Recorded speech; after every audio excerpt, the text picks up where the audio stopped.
On the night the comet traced silver across the town's quiet sky, Rick Sanchez discovered that the universe hummed lullabies to anyone small enough to listen. He pressed his ear to his bedroom window and heard something gentle in the spaces between, the clock's ticks, a soft rhythm that felt like promises waiting to be kept. The house around him was nothing extraordinary. White walls that held decades of whispered goodnight kisses, floorboards that creaked familiar melodies, wallpaper faded to the color of gentle memories. But to Rick, it was a sanctuary where numbers danced and equations whispered secrets in the golden dust motes that spiraled through afternoon sunbeams. His parents watched their unusual son with hearts full of wonder and gentle bewilderment. His father, a mechanic whose oil-stained hands knew the language of engines and gears, would find Rick in the garage before dawn, surrounded by dismantled radios and alarm clocks, his small fingers working with the focused intensity of someone communing with invisible friends. "What are you building this time, kiddo?" he would ask, settling beside his son on the concrete floor. Rick would look up with eyes that seemed to hold depths too vast for such a young face, holding up a tangle of wires like a bouquet of possibilities. "I'm learning how things talk to each other, Dad," Rick would explain, his voice carrying the patient wisdom of someone who understood that the most important conversations happened in whispers. Everything's connected by something invisible, like the way Mum hums while she cooks and the kitchen feels warmer, or how the radio knows exactly which song will make Mrs. Henderson smile when she waters her roses. His mother, a librarian who believed every question deserved a thoughtful answer, would bring him sandwiches cut into perfect triangles and glasses of milk that tasted like childhood safety. She never suggested he play outside like other children or worried that his interests were too complex. Instead, she would sit cross-legged beside him, her skirt spread carefully around her, listening as he explained his theories about the gentle mathematics holding everything together. She understood that Rick didn't just see the world, he felt its hidden rhythms, the subtle poetry that connected dewdrops to distant galaxies. At school, Rick's mind moved in unhurried loops through problems that seemed to solve themselves when he visited them with patience and respect. Numbers warmed to his touch because he never forced them to hurry. His teachers saw brilliance but missed the deeper gift, the way Rick approached learning like greeting old friends with curiosity instead of conquest. In the margins of his textbooks, he sketched diagrams of particles dancing together, of energy patterns flowing like music through the fabric of reality.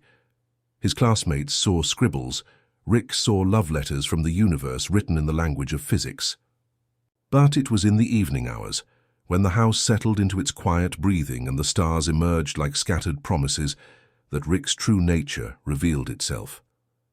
He would sit by his bedroom window, counting each distant light, not as a mere point of brightness, but as a beacon of possibility. To him, constellations weren't just patterns, but gentle giants spreading their arms wide to embrace all the small, scared things hiding in the darkness between worlds.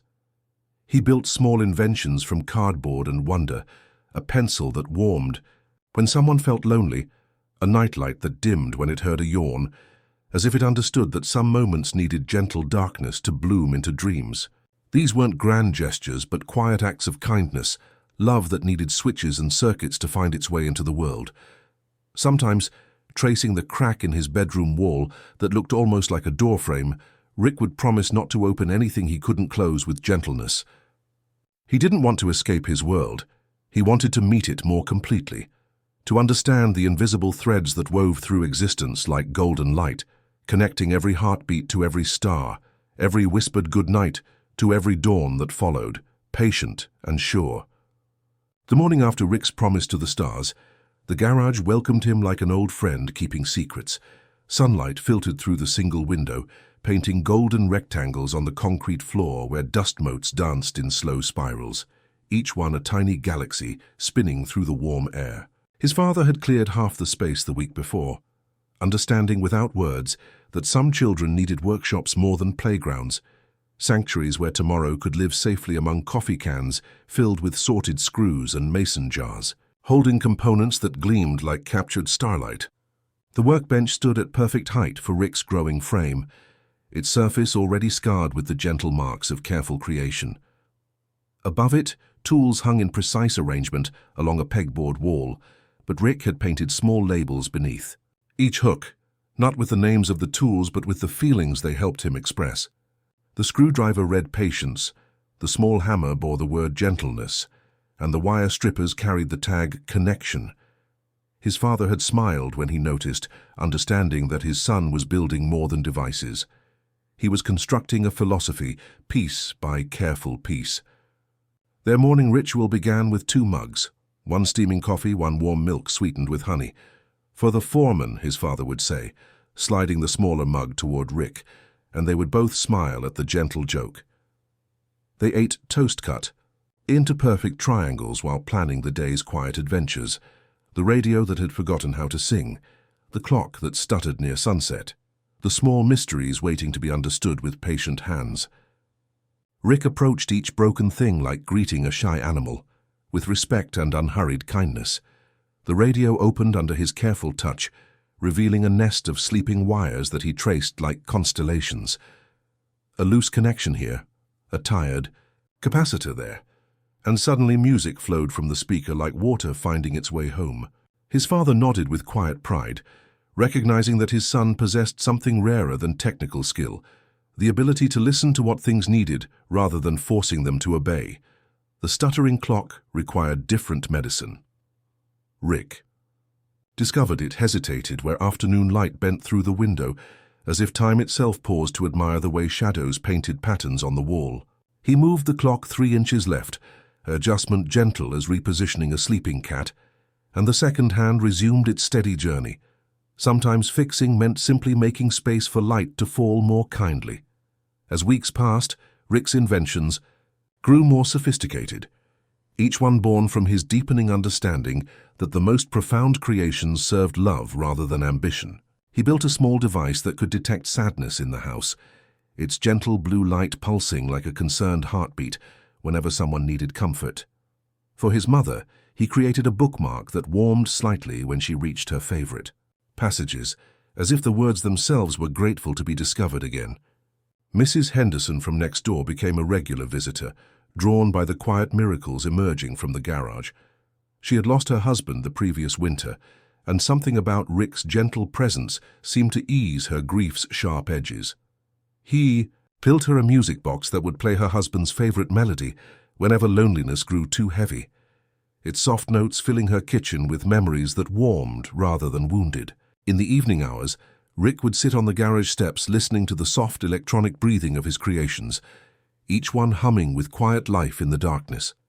He began to understand that his true gift lay not in building devices, but in recognizing the invisible threads connecting all things. How loneliness called out for comfort, how joy wanted to be shared, how even the smallest acts of kindness created ripples that touched distant shores. The garage had become more than a workshop. It was a place where empathy learned to speak through circuits and care found expression in carefully soldered joints. Here, surrounded by the gentle chaos of creation, Rick was preparing for a future he couldn't yet imagine, building not just inventions but the foundation of wisdom that would carry him through whatever wonders and sorrows lay ahead in the vast, interconnected web of existence. The wisdom Rick cultivated in his garage began to spill into his school days, like morning light seeping through curtains, gentle and inevitable. His textbooks became canvases for exploration, their margins blooming with sketches that transformed rigid equations into living poetry. While his classmates saw mathematics as a series of problems demanding conquest, Rick discovered it was actually a conversation between friends, numbers that wanted to dance together if approached with patience and respect. Mrs. Patterson, his algebra teacher, first noticed the transformations happening in Rick's notebook margins during a particularly dreary Tuesday lesson on quadratic equations. Where other students scribbled frustrated erasures and doodles of escape, Rick's pages held delicate diagrams showing how mathematical relationships mirrored the gentle patterns he observed everywhere, the spiral of water down a drain echoing, the arms of distant galaxies, the rhythm of heartbeats matching the oscillation of pendulums, the way kindness multiplied when shared, following the same beautiful logic as compound interest. His margin sketches became unauthorized annotations to the universe's textbook, In history class, while learning about the Revolutionary War, Rick drew intricate flowcharts showing not just the battles, but the invisible currents of ideas that truly shaped nations. How a single pamphlet could ripple through minds like stones dropped in still water. How courage spread from heart to heart faster than any messenger could ride. In science, he transformed atomic diagrams into gentle communities, where electrons danced in neighborhoods of possibility rather than imprisoned in predetermined orbits. The other students began to notice these quiet transformations. During lunch, they would gather around Rick's notebook, watching him explain how physics equations weren't cold formulas, but love letters from the universe, written in a language that spoke directly to anyone willing to listen with their whole heart.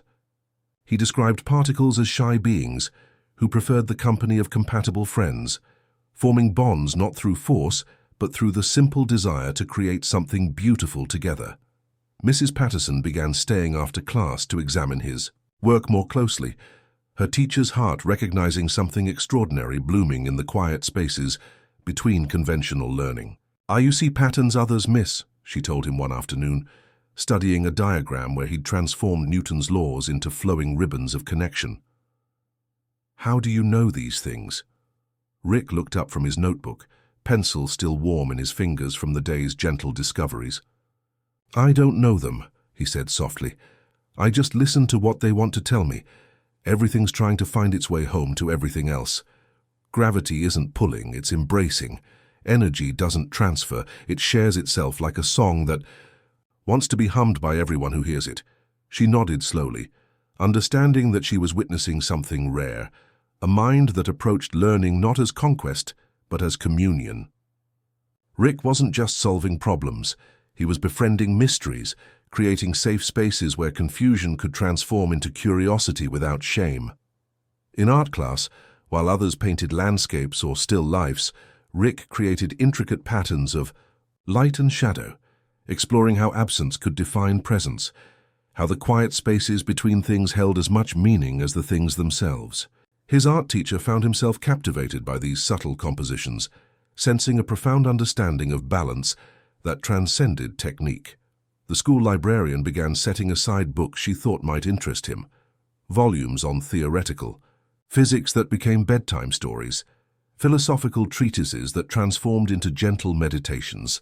Rick read not for grades, but for the pure joy of discovering new ways that wonder expressed itself through human understanding. As autumn deepened and the maple leaves outside his classroom window flickered like gentle signals, Rick continued, filling margins with theories that wouldn't be formally recognized for decades. But he approached each revolutionary idea with the humble curiosity of a child discovering that puddles could hold perfect reflections of infinite sky, learning that true intelligence meant not just knowing how things worked, but understanding why they chose to work together in such beautiful, interconnected harmony. The theories that had been blooming in Rick's notebook margins began to whisper more insistently about the spaces that lived between visible things, not empty voids, but gentle territories where possibility held its breath, waiting for someone patient enough to listen. Rick found himself paying attention to these quiet intervals with growing fascination. The pause between his mother's humming and her next breath, the moment when dust motes seemed to hesitate before choosing their direction in afternoon sunlight, the way silence deepened just before the old house settled into its evening rhythm. One Thursday, when autumn rain drummed soft fingers against the garage windows, the power flickered during dinner, and their small world grew quiet enough to hear, twilight itself arriving. His mother lit a single candle, its flame dancing with the gentle curiosity of something newly awakened. As they shared sandwiches cut into perfect triangles, Rick noticed how the flame leaned toward him when he exhaled, as if drawn by some invisible conversation between breath and light. When electricity returned, flooding their kitchen with familiar brightness, Rick's mind was already kneeling at the threshold of a profound question. What if the spaces between things weren't empty at all, but rooms waiting for someone kind enough to knock? The next afternoon found him in his garage sanctuary, gathering components not according to any manual, but following an intuition that felt like muscle memory. A small crystal rescued from a broken kaleidoscope caught light like captured starfire. copper wire salvaged from an old radio coiled in his palm, with the patient warmth of something ready to serve. The steady heart of a quartz watch offered its reliable pulse, while a metronome from the school's music room provided rhythm that felt less like measurement and more like breathing. He arranged these elements on his workbench with the same careful attention his mother gave to setting the dinner table, understanding that intention mattered as much as function, that respect was the first ingredient in any meaningful creation. Over everything, he draped one of his mother's handkerchiefs, soft with lavender and countless gentle washings, whispering to his tools about the importance of approaching mystery with tenderness. His father appeared in the doorway, coffee mug in hand, watching with the kind of attention that never pressed for explanations. "What are you trying to hear, kiddo?" he asked, settling against the doorframe like a guardian of patient curiosity. "Not trying to hear anything," Rick replied, winding the metronome until it clicked in rhythm with his own heartbeat. "Just listening to what wants to be heard." He wound copper wire around the crystal in spirals that felt like lullabies made visible, connecting it to circuits that hummed with barely contained possibility. The device, no larger than a loaf of his mother's homemade bread, awakened with a sound too gentle to be called mechanical, more like the memory of distant rain or wind moving through leaves that existed in some other season. Rick adjusted the metronome's tempo, nudging the rhythm the way he might rock a restless baby toward sleep. At a certain cadence, the air above his workbench began to shimmer like summer heat rising from pavement, but cooler, more welcoming. Through this gentle distortion, he glimpsed not another place exactly, but the suggestion of elsewhere, a quality of light that belonged to no earthly afternoon, a whisper of scent like wet stones and fresh apples, the faint echo of music that might have been someone humming in a kitchen that existed just beyond the edge of possibility. His mother entered with fresh tea, her eyes finding Rick's face before examining his creation, understanding that the boy's wonder mattered more than the mystery itself. She set the cup down and rested her hand on his shoulder, an anchor woven from unconditional love. "Carefully," she said, not from fear but from respect for forces larger than their small, perfect world. Rick nodded, his fingers gentle on the metronome's adjustment. He had found the first doorway, and he would treat it with the same reverence. He gave to everything precious and fragile and infinitely worth protecting. The doorway Rick had discovered asked not for mastery but for friendship, and so he approached it each evening with the patient reverence his mother brought to Sunday dinners, transforming his workbench into a quiet altar where wonder could rest safely between heartbeats. The handkerchief became more than covering. It was ceremony, spread with gentle hands that understood some mysteries deserved the same respect given to sleeping children or fresh grief or the first snow of winter. Mrs. Henderson arrived on a Tuesday when autumn light painted their kitchen golden, carrying her loneliness like a suitcase she'd forgotten how to set down. Her husband's absence had left echoes in every corner of her house, and something about Rick's quiet presence suggested he might understand why silence could feel so impossibly loud. Rick invited her into the garage, where twilight gathered in comfortable pools between his father's hanging tools, and adjusted his device with the careful attention of someone tuning a lullaby. Through the gentle shimmer that rose like visible hope, Mrs. Henderson glimpsed not her husband returned, but the understanding that love creates spaces where goodbye becomes simply until we meet again. She saw that grief wasn't the opposite of joy, but its deepest expression, and when she left their garage, her steps carried a lighter rhythm, as if she'd remembered something essential about the way hearts continue beating even when they're broken. Word spread through their neighborhood the way his mother's bread scent traveled, slowly, warmly, drawing people who needed something they couldn't name. Mr. Kowalski brought his son Tommy, whose stutter had built walls between his thoughts and his voice.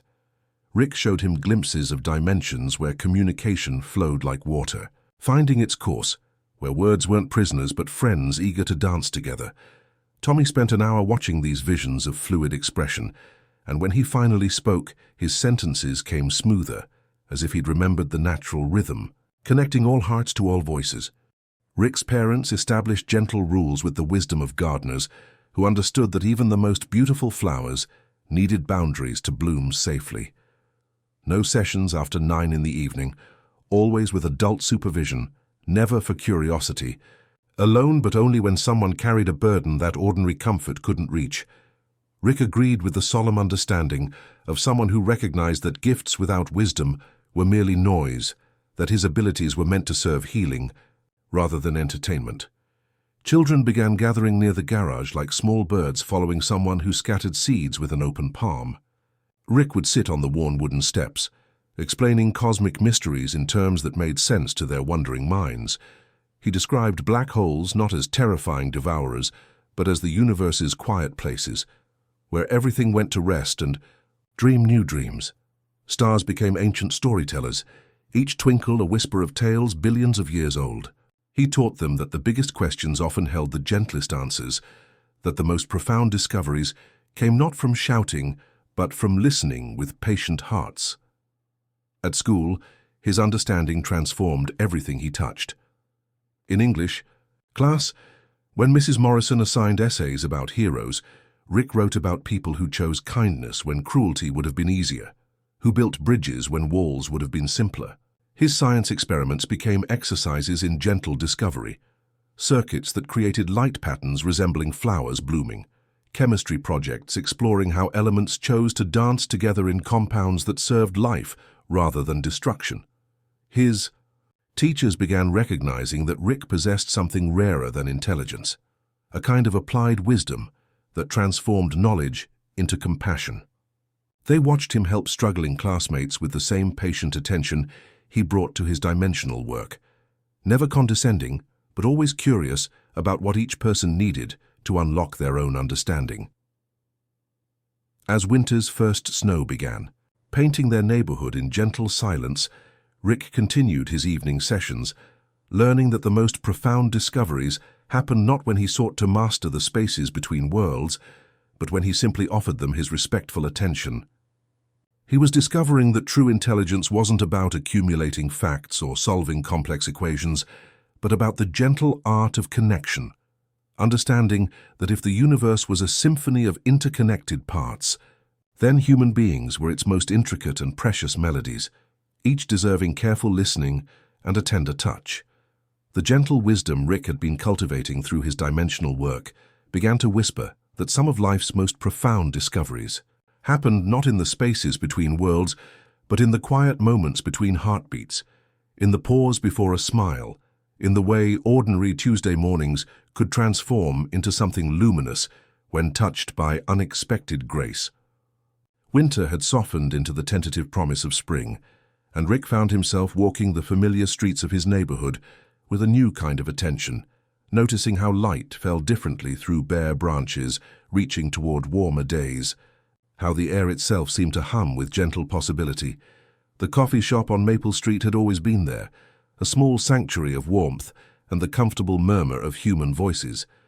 But Rick had never felt drawn to its threshold until this particular morning when his heart seemed to be asking for something his mind couldn't quite name. The bell above the door chimed with a tone that felt like recognition, welcoming him into air scented with roasted beans and cinnamon, where small tables held conversations in hushed, intimate tones, and steam rose from cups like visible prayers. She stood behind the counter with the kind of presence that made the ordinary act of preparing beverages feel like ceremony, her movements carrying the same mindful attention Rick brought to his most delicate work. When she looked up, her smile arrived not all at once but like dawn spreading across a familiar landscape, warm and unhurried and somehow inevitable. Her hair caught the morning light filtering through windows, and Rick felt something in his carefully ordered universe shift, not the controlled shimmer of dimensional doorways, but something wilder and infinitely more precious. "What can I make for you today?" she asked, and the simple question felt like an invitation to be seen, to be known in ways that had nothing to do with his unusual gifts or the mysteries he carried in his garage workshop. "Just coffee," Rick replied, then found himself adding, "Whatever you think someone like me might need." The words surprised him with their honesty, their quiet admission that he trusted her judgment about things he couldn't measure or calculate. "I'm Diane," she said, extending her hand with the natural grace of someone who understood that introductions were small ceremonies deserving attention. "And you look like someone who appreciates things made with intention." Rick accepted her. Handshake, marveling at how her touch seemed to complete circuits he hadn't realized were incomplete. "Rick," he said, his confidence returning as he recognized the familiar territory of genuine connection. "And yes, I definitely believe in doing things with care." Diane moved through the coffee preparation with the same reverence Rick brought to his dimensional work, measuring grounds with precision that spoke of respect rather than mere routine, timing each step with an internal rhythm that understood patience as the essential ingredient in anything worth savoring. She crafted his drink like a small offering to the morning, and when she handed him the cup, their fingers brushed in a moment that felt both accidental and written in the stars. The coffee tasted like all the warmth Rick had been unconsciously seeking, complex and comforting and somehow familiar, as if Diane had intuited exactly what his soul needed to feel properly welcomed into the day. He found himself lingering at a small table near the window, watching her interact with other customers, with the same genuine attention she'd given him, recognizing in her approach to simple work the same philosophy he brought to cosmic mysteries. "You listen to people the way I listen to equations," Rick told her during a quiet moment between customers, surprised by his own boldness in sharing such an observation. Diane smiled, wiping her hands on her apron with the unhurried grace of someone comfortable in her own skin. "Maybe because both are trying to tell us something important," she replied, "if we're patient enough to hear it." Rick nodded, understanding that he'd found someone who approached life with the same reverence he brought to his work, someone who transformed ordinary moments into opportunities for connection and care. Their conversations began to unfold like morning light through familiar windows, gradual and warming, each exchange revealing new depths without urgency or demand. Rick found himself returning to the coffee shop, not from habit, but from a growing understanding that Diane's presence had become essential to how his days arranged themselves, the way certain frequencies needed to align before his dimensional device could find its gentle harmonies. She listened to his theories about interconnected existence with the same focused attention she brought to crafting coffee, asking questions that revealed she understood not just his words, but the wonder beneath them. When Rick described how particles seem to choose their dance partners through compatibility rather than force, Diane nodded with recognition, grinding beans with meditative rhythm. "It's like they have preferences," she said, measuring grounds, with the reverence Rick brought to his most delicate work. "The Ethiopian beans want partners that won't compete with their brightness, while the Colombian ones crave company that matches their richness without overwhelming it." Rick watched her hands move with practiced grace, recognizing in her approach the same respect for natural affinities that guided his dimensional explorations. "You're describing resonance," he said softly, "the way things find their perfect frequency together." Their morning rituals became explorations of how wonder expressed itself through different mediums, his through equations and glimpses between worlds, hers through transforming simple ingredients into moments of comfort. She told him about customers who arrived carrying invisible weights, how she'd learned to read subtle signs of heartbreak or exhaustion, adjusting her warmth to offer exactly what each person needed without being asked. "Mrs. Patterson comes in every Thursday, looking like Tuesday was too long and Friday's too far away," Diane explained, preparing the algebra teacher's order with extra care. "She doesn't need conversation, just the feeling that someone noticed her enough to remember she likes cream and vanilla, served in the blue cup because it reminds her of her grandmother's kitchen." Rick found himself sharing stories from his garage sessions, describing how different people needed different approaches to healing, some requiring gentle glimpses of possibility, others simply needing to be heard by someone who understood that pain was evidence of having loved something precious.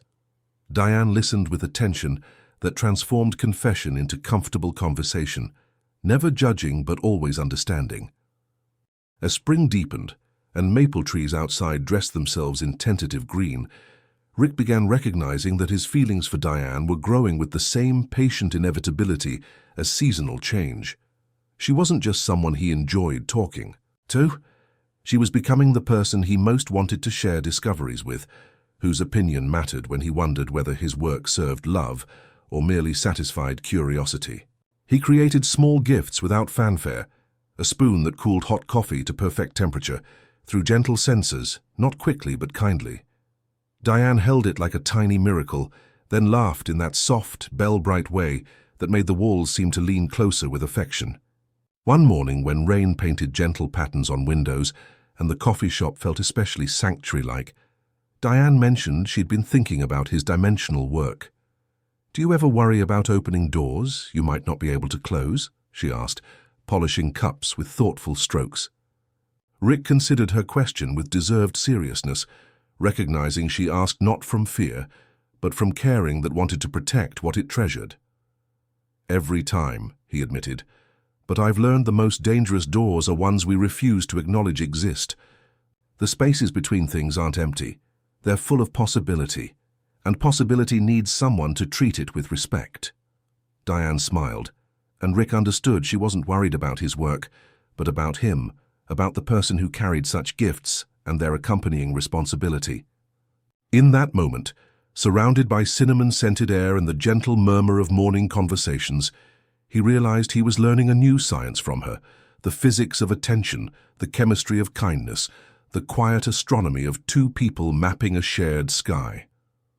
The quiet astronomy Rick and Diane had been mapping together found its perfect constellation on a Tuesday evening, when spring rain drummed gentle fingers against the coffee shop windows and the last customer had departed with warm gratitude. Diane moved through her closing ritual with mindful attention, wiping surfaces that gleamed with satisfaction, while Rick sat sketching equations that looked more like love letters than mathematical proofs. "I've been thinking about what you said," Diane said, hanging her apron with the care of someone who understood that simple gestures deserved respect. "About possibility needing someone to treat it with kindness." Rick looked up from his notebook, where he'd been exploring how two separate orbits could align until they shared the same gentle trajectory. "And what conclusion did your thinking reach?" She settled across from him with natural grace. "That maybe the most important possibilities aren't found in spaces between worlds, but in spaces between people who choose to be brave enough to meet each other completely." Rick reached across the table, his fingers finding hers with reverent attention. "Diane," he said, her name feeling like a prayer he'd been learning his entire life, "I think I've been studying the wrong kind of physics." "What kind should you have been studying?" she asked, smiling with that dawn-like quality that had first captured his attention. "The kind that explains how two people can occupy the same space without displacing each other," Rick replied, his thumb tracing gentle patterns across her knuckles. "How connection happens not through force, but through the simple decision to be present with someone else's wonder." Their first kiss happened with the same gentle precision Rick brought to calibrating his dimensional device, perfectly timed, a meeting that felt like equations finally balancing, frequencies finding natural harmony. When they separated, the coffee shop seemed to hold its breath with approval. 3 months later, as summer painted Diane's mother's backyard in golden afternoon light, they gathered their small constellation of loved ones beneath string lights that twinkled like captured stars. The ceremony unfolded with the same unhurried grace that had characterized their courtship, surrounded by roses that bloomed with quiet determination, and air scented with jasmine and possibility. Rick wore a simple suit that felt like it had been waiting for this moment. He watched Diane approach across familiar grass, her dress flowing like captured sunlight, adorned not with jewels, but with the radiance of joy. Mrs. Henderson sat in the front row, eyes bright with relearned hope. Tommy stood beside Rick's father, both men understanding they witnessed something worth preserving in memory. As they joined hands beneath the gentle canopy of leaves and light, Rick felt the vastness of the universe shrink to the perfect space between them. He had glimpsed impossible worlds, but none held the profound beauty of this dimension where Diane existed, where their laughter could intertwine. His vows were quiet promises rooted in the same philosophy that guided his most careful work. He promised to listen to the unspoken rhythms of her heart, to approach their life together with patient curiosity, to cherish the finite and precious nature of their shared existence. He promised to be present in every sunrise and whispered, "Good night. understanding that the most profound equations were written in shared glances and comfortable silences. Diane's vows spoke of the courage required to love completely, to allow oneself to be fully known. She promised to be his anchor among infinite possibilities, to remind him of home's simple beauty, of warmth found in joined hands, and morning coffee shared in peaceful quiet. As evening deepened and gentle laughter mingled with soft guitar music, Rick held Diane's hand, feeling the pulse of her life against his palm. He understood with clarity, surpassing any scientific discovery, that the greatest journey was not outward, into cosmos, but inward into the boundless landscape of a shared heart. This was his chosen dimension, the one he would protect with every fiber of his being, a universe built on the gentle, ordinary magic of their love, where every moment held infinite possibility and every breath was a promise kept. The house that welcomed Rick and Diane as newlyweds breathed with the accumulated warmth of generations, its walls whispering secrets of other couples who had learned to love within its gentle embrace. They chose a modest place on Elm Street, where morning light painted the kitchen golden, and evening shadows gathered like comfortable blankets, understanding that some sanctuaries were measured not in square footage, but in the depth of peace they could hold.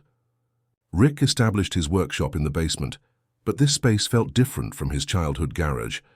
Less solitary retreat, more laboratory where love could express itself through careful invention. The familiar hum of his dimensional device now shared space with gentler creations, technologies designed not to explore infinite possibilities, but to serve the finite perfection of their shared existence. His first loving experiment transformed their simple coffee maker into something approaching domestic poetry.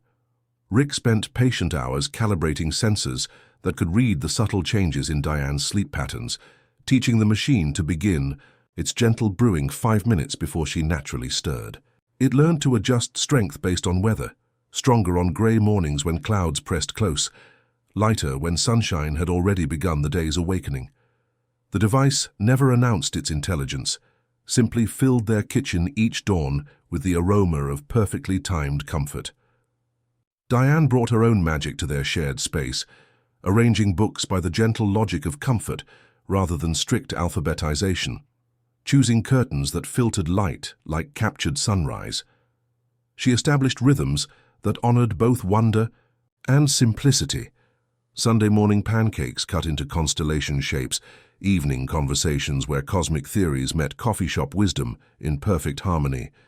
Rick created a radio that tuned not to frequencies, but to feelings, somehow knowing when their kitchen needed the soft jazz that made chopping vegetables feel like dancing, or when silence required the gentle folk melody they'd first heard during one of their coffee shop conversations.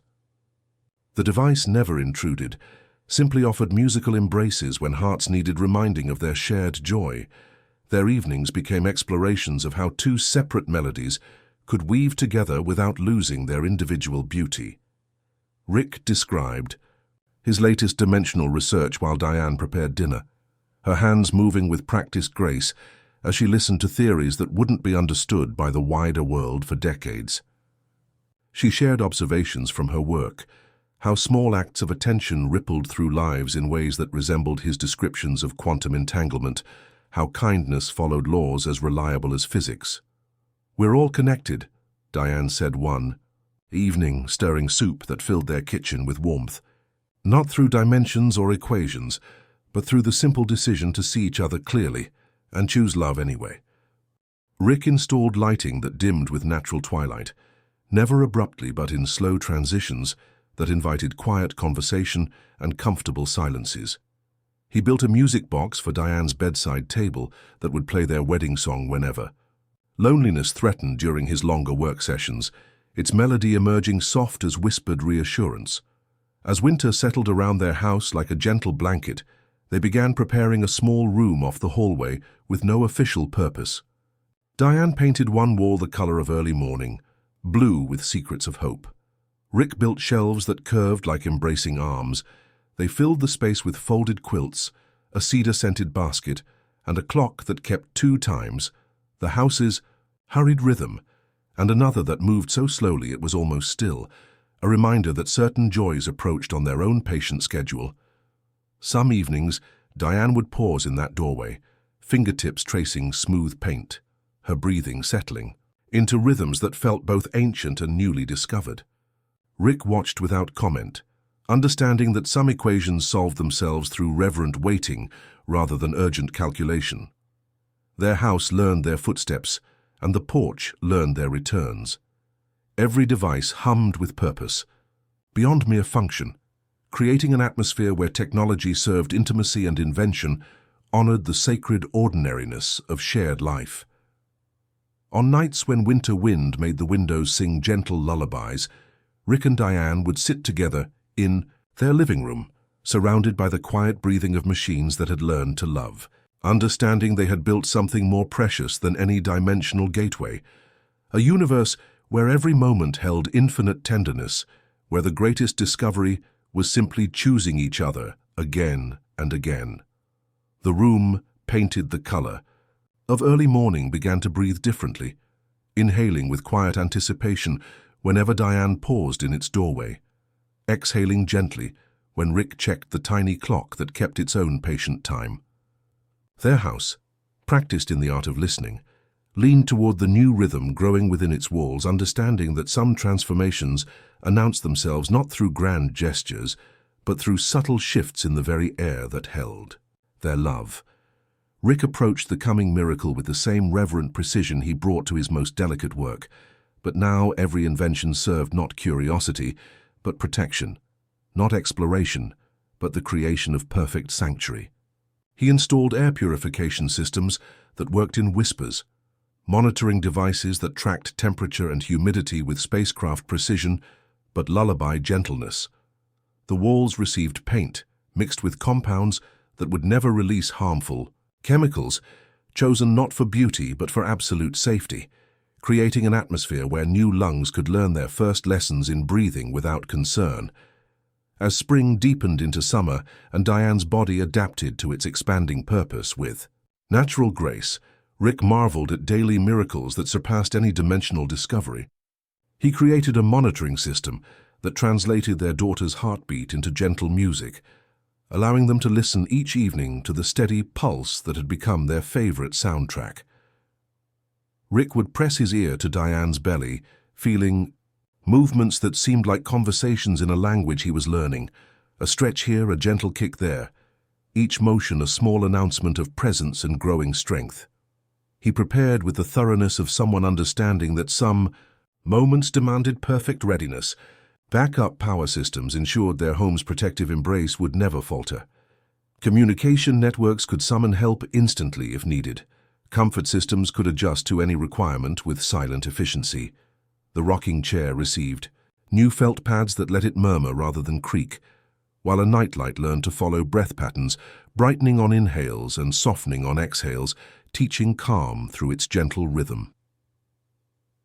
The night Beth decided to arrive, October rain, drummed soft rhythms against windows, while their house held its breath in anticipation. It wasn't a sudden, dramatic arrival, but a gentle unfolding, like a cherished book opening to a luminous new chapter.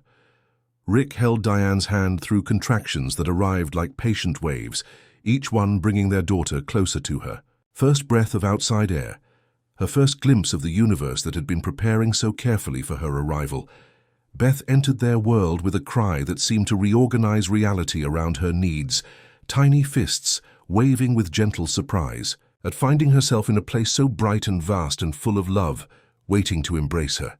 Rick held her for the first time with hands that had built devices capable of glimpsing infinite dimensions, but had never touched anything as precious as this small miracle who carried his stubborn chin and Diane's patient eyes.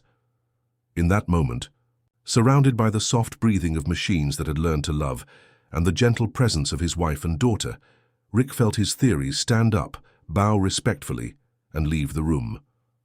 Only weight, warmth, and a tiny hand closing around his finger remained.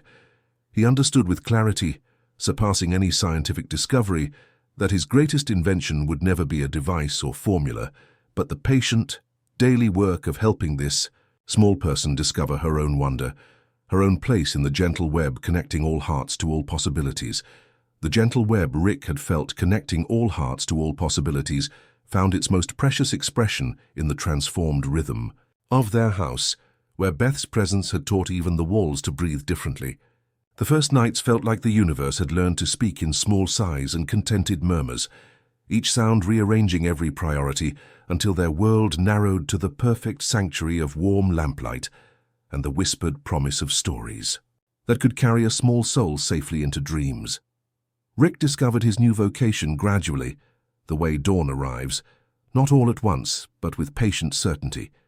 As he settled into the rocking chair that had learned to murmur lullabies through its gentle motion, Beth's eyes would fix on his face with the focused attention that made him feel like the most important discovery in any dimension. Her small fingers would trace patterns on his shirt that reminded him of constellation maps, and when she whispered, "Tell me about the places, Daddy," Rick would begin weaving stories that transformed his dimensional research into bedtime adventures where kindness was the greatest superpower and wonder was the most valuable treasure. He told her about the Whispering Planet, where trees grew not leaves but tiny delicate ears that could hear the dreams of sleeping butterflies, humming those dreams back to the moon in melodies that tasted like starlight and cinnamon. Beth would reach out with small hands as if to catch these floating dreams, her eyes wide with the patient curiosity she'd inherited from both parents. Rick described how the star shepherds guided constellations, not with force but with soft lullabies sung in ancient languages, helping lost ships find their way home through the gentle mathematics of compassion. Once, he would whisper, brushing a fingertip along Beth's hair that curled like Diane's gentle spirals. There was a cloud that didn't know how to stop holding water. The cloud worried it might fall apart if it let go, but a small bird explained that rain was just another way of staying connected to everything it loved. Beth would sigh, as if she understood completely, and Rick would feel something old and guarded in himself tilt open, like a door that only responded to the touch of tiny, trusting hands. As months scrolled into seasons and Beth grew from the bassinet to a crib, painted the color of early morning, their stories evolved into collaborative adventures. She began asking questions that revealed her growing understanding of the moral landscape Rick was helping her map. Do the scared asteroids learn to be brave, Daddy? Or can the lonely moons make friends with each other?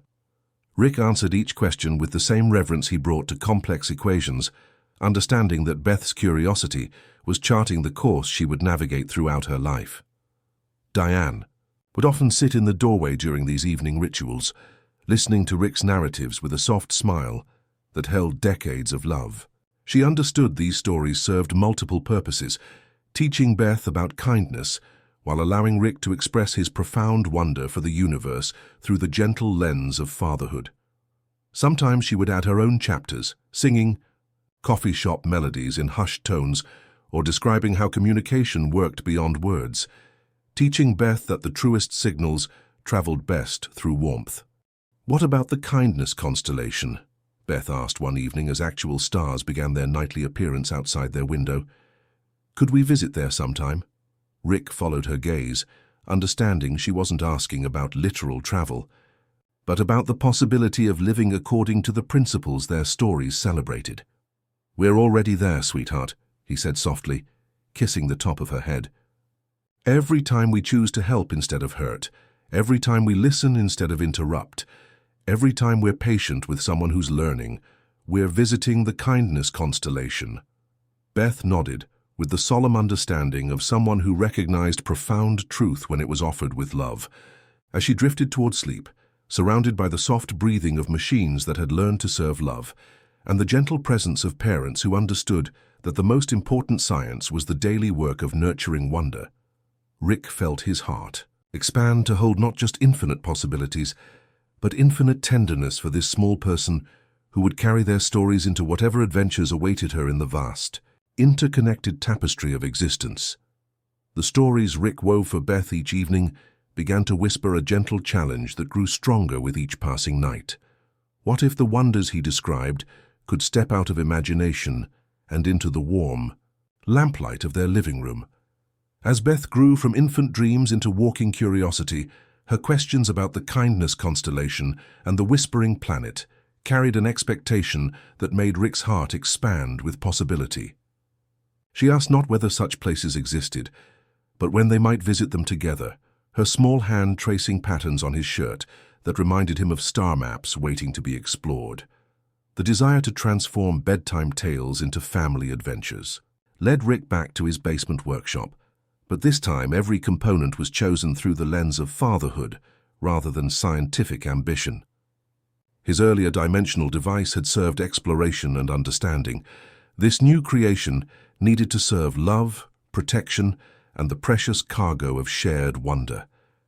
He gathered materials with the same reverence Diane brought to preparing Beth's favorite meals, crystals that hummed with patient light, circuits designed for seamless transitions, casings smooth as river stones with no sharp edges to threaten curious fingers. Diane became his collaborator in ways that surprised them both, her coffee shop wisdom translating perfectly into safety protocols that no scientific manual could have provided. "Only when we're both present," she suggested, watching Rick calibrate energy patterns by the soft glow of his workbench lamp. "And only to places that feel like they want visitors, not conquerors."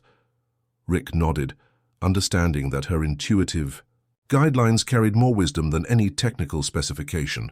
He built heartbeat sensors into the device's grip, requiring 2 steady pulses in harmony before activation, a safeguard that ensured no journey would begin from loneliness or desperation. Along the handle, he stitched a narrow strap from one pair of Diane's lavender handkerchiefs, so his fingers would always meet tenderness before they met power. The portal gun emerged from weeks of patient assembly, smaller than his earlier inventions, but infinitely more sophisticated in its gentleness. Its smooth metal surface felt warm to the touch, pulsing with soft emerald light that matched Beth's breathing rhythm when she slept. Rick had programmed it to prefer quiet biomes, stable weather patterns, and horizons that sang in reassuring tones. Any environment that registered hostility or danger would simply refuse the connection. The device's algorithms weighted toward protection rather than discovery. Their first test happened on a Sunday afternoon when spring rain painted gentle patterns on their windows and Beth napped peacefully upstairs. Rick activated the device with ceremonial care, and a doorway opened in their living room. Not a harsh tear in reality, but a soft archway bordered with light that hummed like distant lullabies. Through the portal, they glimpsed a meadow, where flowers grew in mathematical spirals, each bloom glowing slightly brighter in response to their presence. "The gentle planet," Rick whispered, reaching for Diane's hand as honey-scented air drifted through their living room. They didn't step through, not yet, not without Beth, but they stood together in the doorway between worlds, understanding that Rick's greatest invention was not the device itself, but the promise it carried. That wonder could be shared safely, that adventure could serve love, that the vast universe could become intimate when approached with patient hearts. As the portal closed with a soft sigh, leaving only the faint scent of that impossible meadow, Rick stored the device with the same care he gave to Beth's favorite books. They established their rules together, writing them on a card in clear script. Only when rested, only together, only for kindness, never to escape but always to return with fuller hearts. Diane added one final line: "Always say thank you even." To places. That evening, as Rick told Beth about their upcoming adventures through dimensions where kindness shaped the laws of physics, he felt the future hum with gentle promise. Not loudly or urgently, but with the patient certainty of paths they would walk together, one careful step at a time, always returning to the precious warmth of home. The gentle promise that had been humming through their future found its first interruption on an ordinary Tuesday afternoon, when the scent of Diane's cinnamon cookies drifted through their house like a lullaby made edible, and Beth sat cross-legged on the living room rug, arranging her collection of singing stones into patterns that reminded Rick of the mathematical spirals they'd discovered on the gentle planet. The portal gun rested in its drawer, patient and warm, while sunlight painted golden rectangles across the walls that had learned to hold their laughter like precious music. The knock came not as intrusion, but as recognition. 3 measured taps. That echoed with familiar precision, the sound of someone who understood the rhythm of this particular door. Rick felt it resonate through his chest before his ears registered the sound, a tuning fork finding its match across impossible distances. He exchanged glances with Diane, who was wiping flour from her hands with the unhurried grace of someone who had learned to meet uncertainty with steady presence. Rick opened the door to find himself looking at himself, but a version weathered by different seasons of choice. The visitor wore Rick's face like a map of territories unexplored, his eyes holding intelligence that had been sharpened until it forgot how to be gentle. His coat carried the ozone scent of distant storms and the weight of journeys that served ambition rather than love. "Rick," the visitor said, the name arriving like a mirror reflecting unfamiliar light. "You're doing well for yourself. Most of us don't make it this far before." He gestured vaguely at the warm chaos of their life, Beth's careful towers of blocks, Diane's coffee cup resting on yesterday's newspaper, the drawing of a smiling cloud taped to the refrigerator. "Most of us don't make it where?" Rick asked, leaving the door open enough for light to pass through while keeping the threshold clearly marked. "To happiness," the other Rick replied, not unkindly. "There's a confederation, the best versions, of us pooling resources and reach. We handle threats before they become problems. You could make a difference on a scale that actually matters instead of playing house in this." He paused, searching for words that wouldn't sound cruel. "This terrarium." Diane appeared with 2 cups of coffee, offering one to their visitor, with the same natural hospitality she'd show any traveler. "Welcome," she said simply, understanding that kindness was not the same as trust, but that both deserved their proper place. The other Rick accepted the cup, and for a moment his posture softened as steam painted his face with more human light. From the living room came Beth's delighted laughter as she discovered a new harmony among her stones, the sound pure as water finding its level. "Scale isn't everything," Rick said gently, watching his daughter arrange miracles from ordinary objects. "And survival isn't the same as living. We have rules here. We go together. We say thank you even to places. We choose care over speed." "Rules are luxuries," the visitor replied, but his voice carried exhaustion rather than conviction. "When something comes looking for what you've built here, rules won't protect it." Rick felt Diane's hand find his shoulder, an anchor woven from years of shared mornings and whispered goodnights. "Then we'll face whatever comes the same way we faced everything else, together, with intention, protecting what matters most." The other Rick finished his coffee and set the empty cup on the small table beside the door with careful precision. From his coat, he produced a small device no larger than a coin, its surface catching the afternoon light like captured starlight. "A beacon," he explained. "When something unfriendly starts looking, and it will, this will help you find somewhere safer." Diane accepted the device with the same attention she gave all gifts, understanding that gratitude belonged to the gesture, regardless of its necessity. "Thank you," she said, because politeness was its own form of protection. The visitor stepped backward into a doorway that opened with the soft sigh of displaced air, green light painting the threshold like memory on water. Before it closed, he looked once toward the living room where Beth hummed to her stones, something like longing moving across his features before disappearing. When silence returned, Rick wrapped the beacon in one of Diane's handkerchiefs and placed it carefully in the drawer beside their rules card, understanding that some gifts were warnings dressed as kindness and that the gentlest refusals sometimes carried the heaviest consequences. The beacon wrapped in Diane's lavender handkerchief remained quiet in its drawer for exactly 93 days, its surface cool and patient as any other small treasure that had found sanctuary in their carefully tended home. During those weeks, their house continued breathing with familiar rhythms, Diane's morning humming while coffee bloomed into readiness, Beth's delighted discoveries as her singing stones learned new arrangements, Rick's gentle tinkering in the basement, where possibility took shape through reverent hands. Tuesday arrived wearing the comfortable mask of ordinary grace. Diane moved through the kitchen with her usual ceremony, cutting sandwiches into perfect triangles that caught afternoon light like edible geometry. Beth sat at the small table, her newest drawing spread before her like a map of territories where kindness ruled physics and purple elephants shared wisdom with patient dragons. The house held their contentment like a gentle breath, walls warmed by decades of whispered goodnights and shared wonder. Rick was in his basement sanctuary, calibrating the portal device for an afternoon adventure to the meadow of soft echoes, where every footstep created music and flowers bloomed brighter when approached with genuine appreciation. The device hummed with anticipation, its emerald light pulsing in harmony with his heartbeat, when the world above him went suddenly, impossibly still. Not the comfortable silence of concentration, but the hollow absence that follows when something essential has been stolen from existence. Rick's hands grew motionless on the device's controls as his ears reached toward a kitchen that no longer held humming, no longer carried Beth's gentle chatter or the familiar percussion of love expressed through daily rituals. He climbed the stairs with growing awareness, each step revealing more of the terrible mathematics that had rearranged their universe while he pursued gentleness in the basement.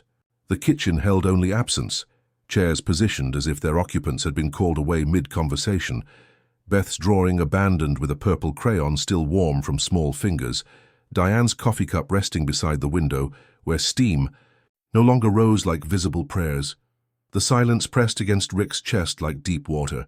He called their names into air that swallowed sound without echo, searched every room where their laughter had learned to live, opened closets that held only clothes waiting patiently for bodies that would never return to fill them with warmth and motion.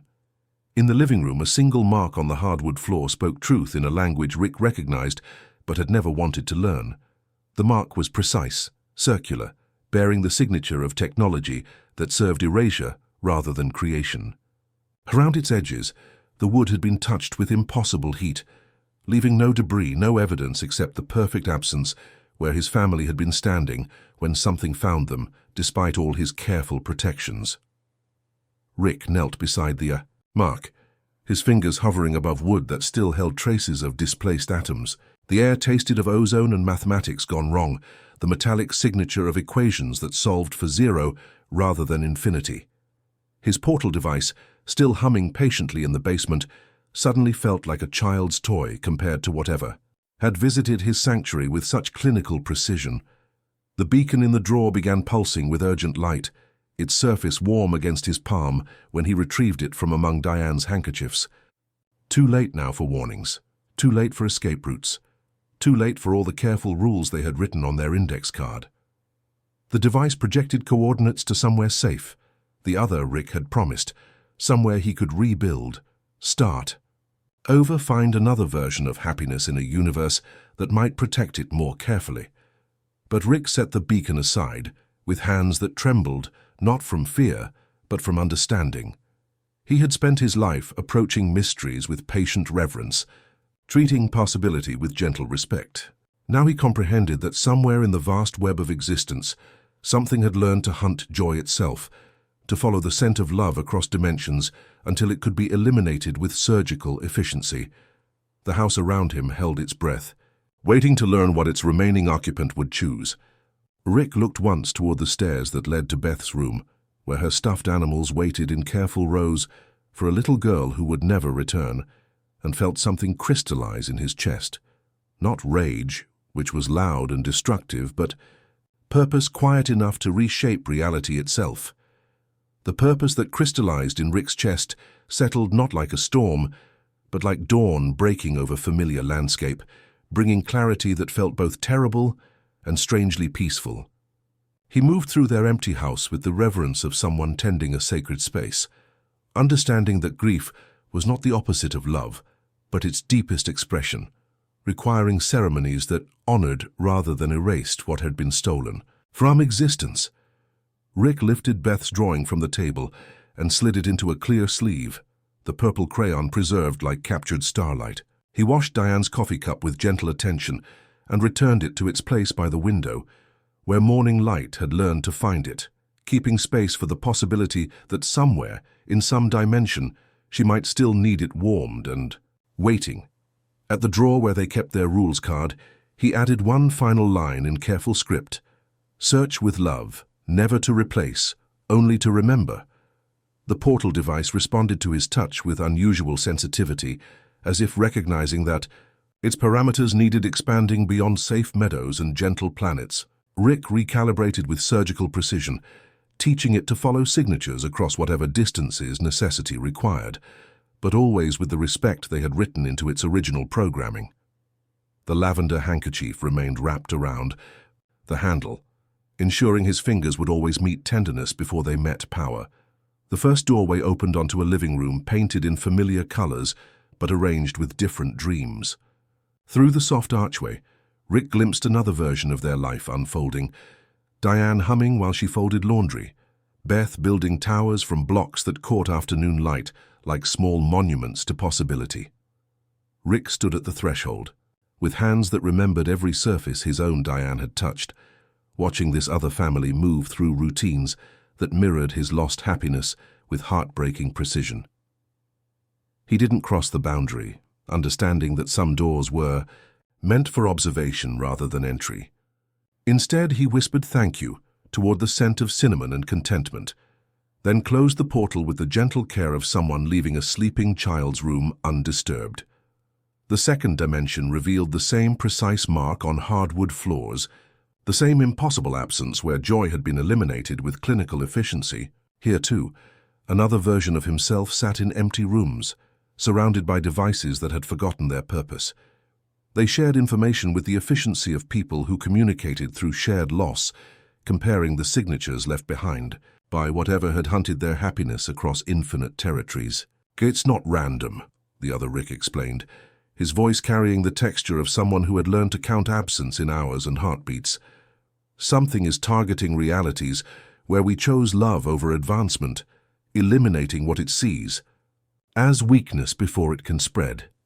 Rick absorbed this knowledge with the same attention he'd once brought to Beth's bedtime questions, understanding that he was learning the rules of a game he'd never chosen to play. The entity left traces that led to coordinates existing between coordinates, spaces that hid from dimensional travel like shadows avoiding light. As he prepared for journeys that would carry him far from the gentle meadows they'd once explored. Together, Rick found himself returning to their rocking chair, where the rhythm still remembered lullabies. The house settled around him with patient breathing, walls that had learned to hold laughter, now learning to hold different kinds of love. The fierce, protective kind that traveled across infinite darkness to ensure that somewhere, somehow, families like theirs could continue existing without fear.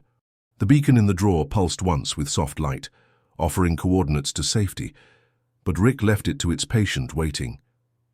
He had found his true purpose now, not in escaping the consequences of love, but in ensuring that love itself could continue blooming across whatever realities still welcomed its gentle presence. When sleep finally arrived, it came not as rescue but as preparation, gathering strength for journeys that would honor everything precious they had built together in their small, perfect corner of existence. The purpose that had crystallized in Rick's chest drew him through pathways between realities like a gentle current, carrying him toward others who had learned to navigate the same impossible mathematics of love and loss. He found them gathered in spaces that felt less like fortresses and more like quiet libraries, where sorrow had learned to speak in shared whispers, where the air itself hummed with the accumulated understanding of hearts that had been broken. In precisely the same way, the citadel emerged from these connections not as conquest, but as sanctuary, its architecture flowing with organic curves that suggested something grown rather than built, walls that breathed with the patient rhythm of a place where grief had learned to transform into gentle purpose. Rick arrived through doorways that opened like sighs, carrying the scent of his empty house and the weight of questions that had been waiting for others who might understand their particular gravity. He found himself among versions of himself, who moved with the careful precision of people carrying invisible treasures, memories too precious to jostle, understanding too hard-won to waste. They shared information with the reverent efficiency of researchers, whose work served love rather than ambition, mapping patterns that connected their losses like constellations of sorrow, spelling out truths no one wanted to read. "It wears our face," explained one Rick, whose eyes held decades of such conversations, gesturing toward charts that showed not star systems, but coordinates where happiness had been systematically erased. Something that decided love was contamination requiring elimination. It studies us, learns our patterns, then strikes when we're most vulnerable, when we're most human. Rick absorbed this knowledge with the same attention he'd once brought to Beth's bedtime questions, understanding that he was learning the taxonomy of something that hunted not bodies, but the connections between them. The entity moved through dimensions like a virus targeting specific emotional frequencies, seeking realities where Rick Sanchez had chosen gentleness over genius, protection over power. The Citadel's workshops hummed with projects that honored their lost families by ensuring other versions might survive similar attention. Rick's worked in quiet collaboration, developing technologies that served memory rather than conquest, early warning systems that detected emotional disturbances, communication networks that could whisper safety to vulnerable families, devices that masked the warm frequencies of contentment from whatever sensors tracked joy across infinite space. But Rick found himself drawn to the memorial chambers, quiet spaces where others had recreated perfect moments from their stolen lives. Here, holographic projections played eternal loops of morning coffee rituals, bedtime stories whispered in familiar voices, children's laughter echoing through rooms that existed only in memory and light. These weren't attempts at replacement, but acts of preservation, ensuring that somewhere in the vast machinery of existence, evidence of love continued breathing. He contributed his own memories to the collective archive.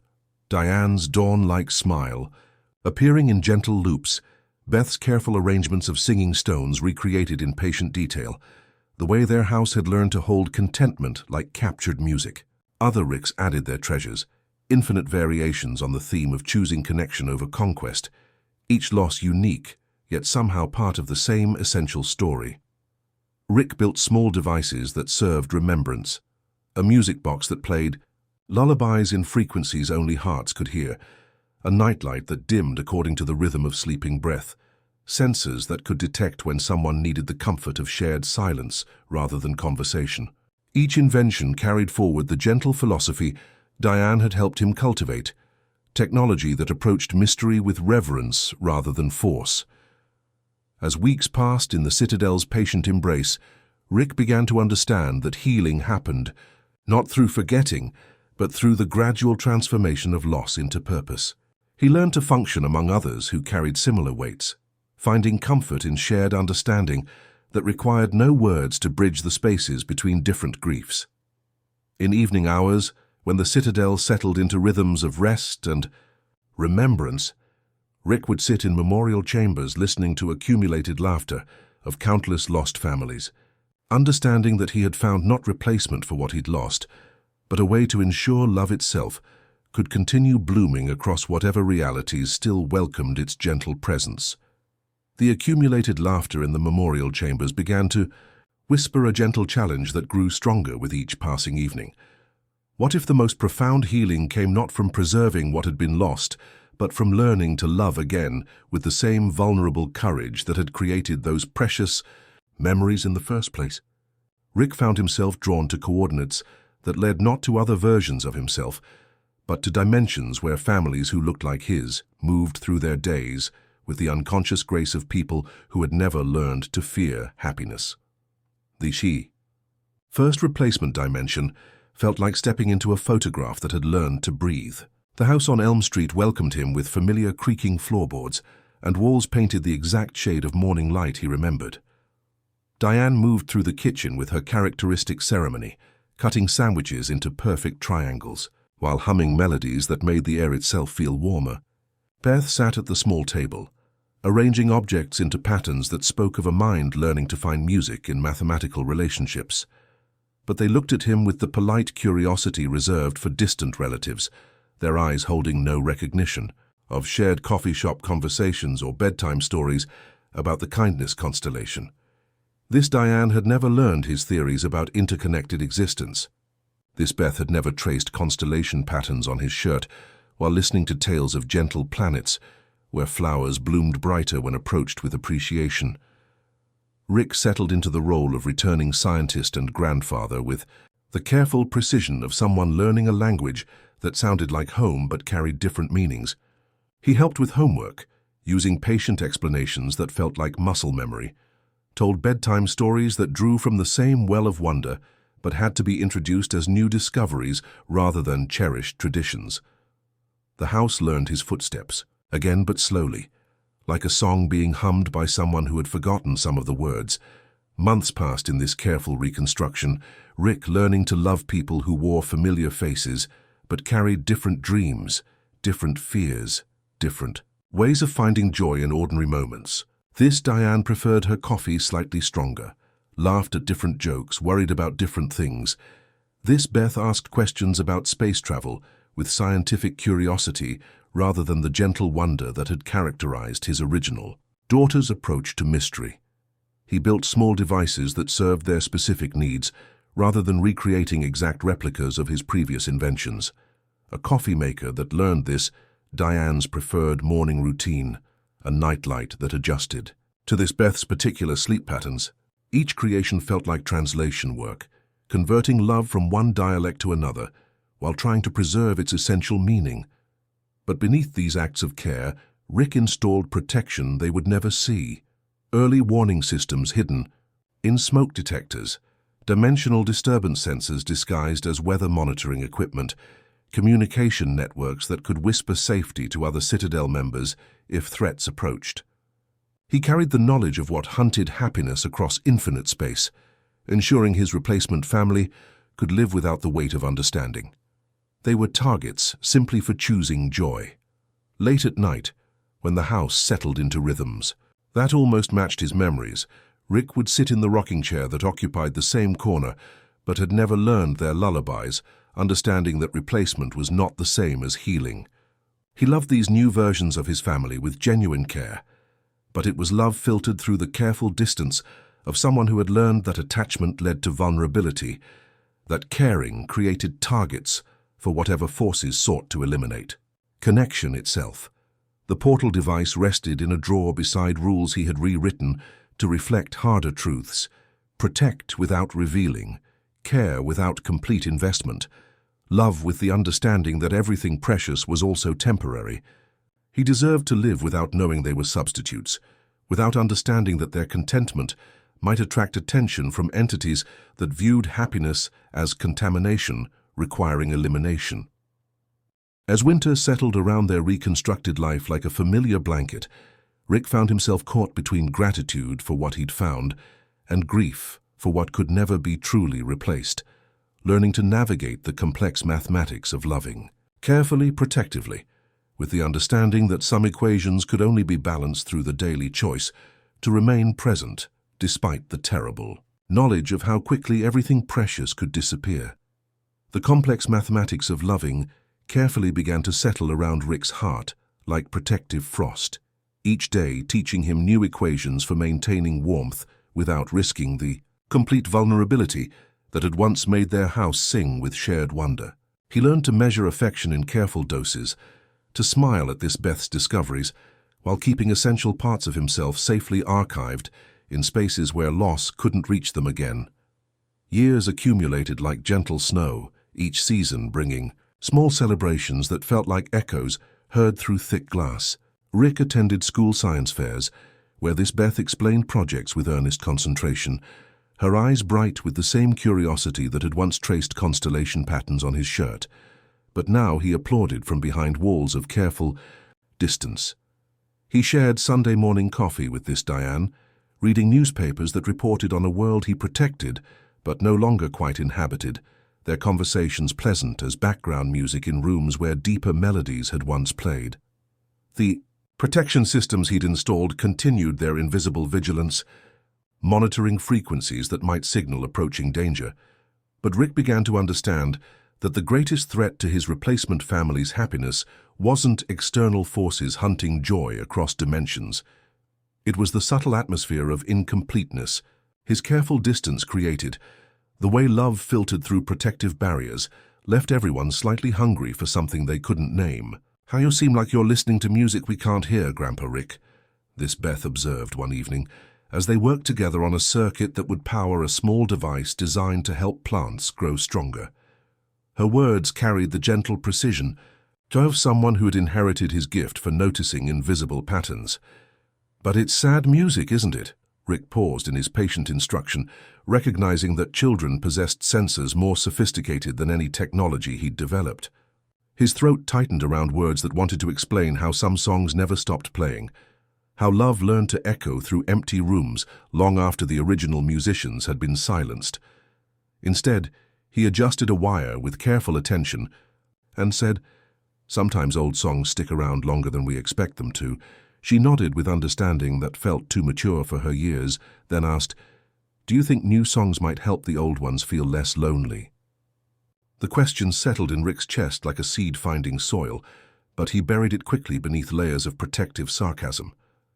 "Music theory is complicated, kiddo," he replied, his voice carrying the dismissive edge he'd learned to wear like armor.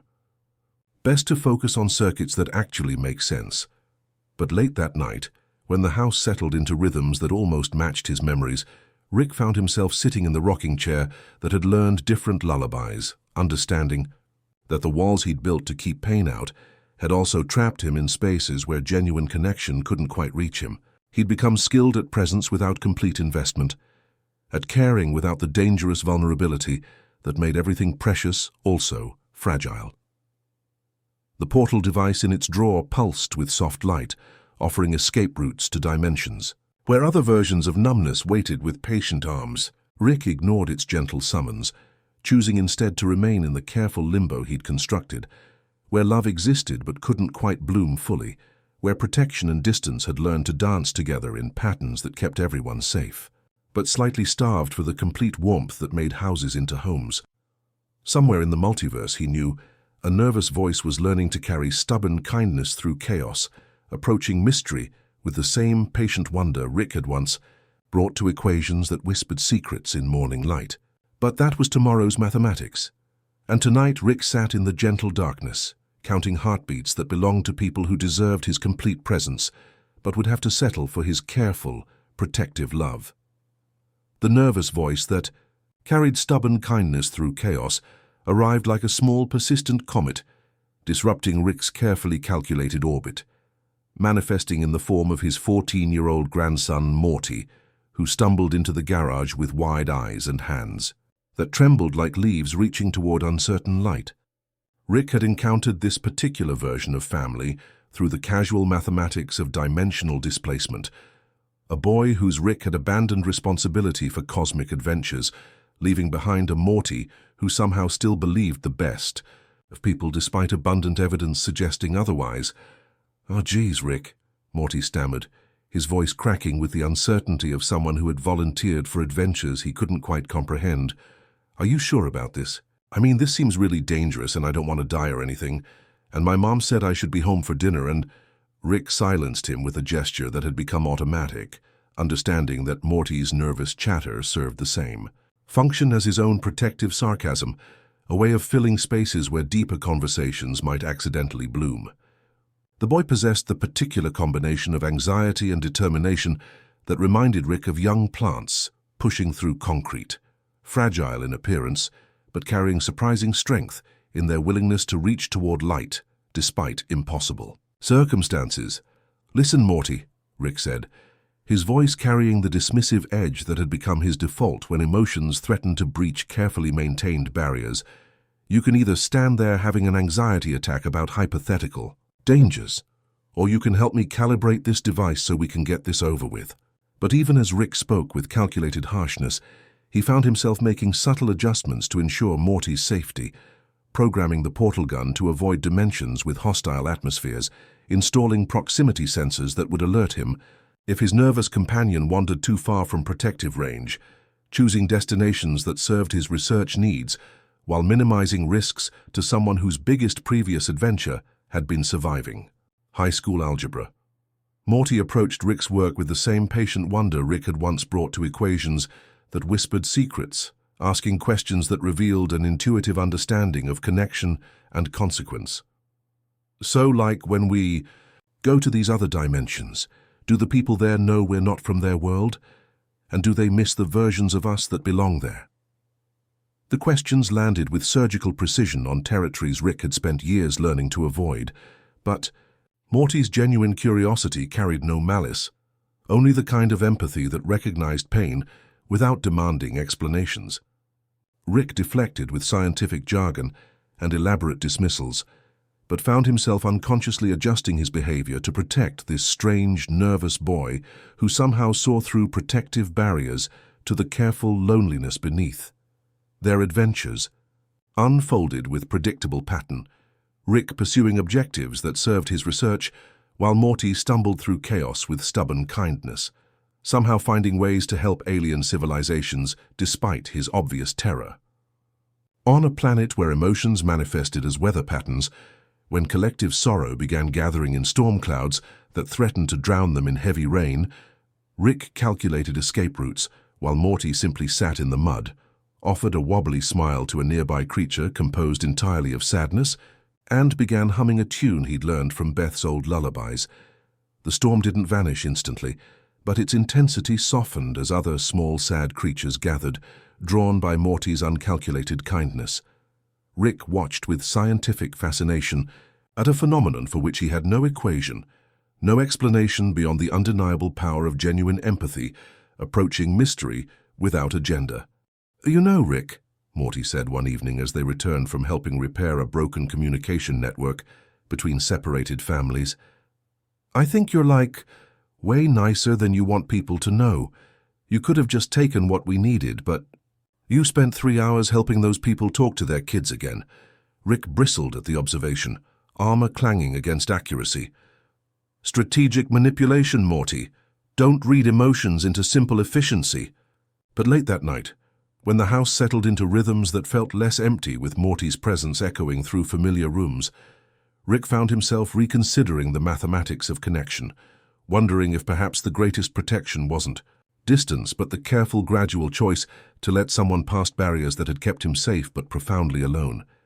Understanding that some equations solved themselves through the patient presence of hearts brave enough to keep reaching toward light.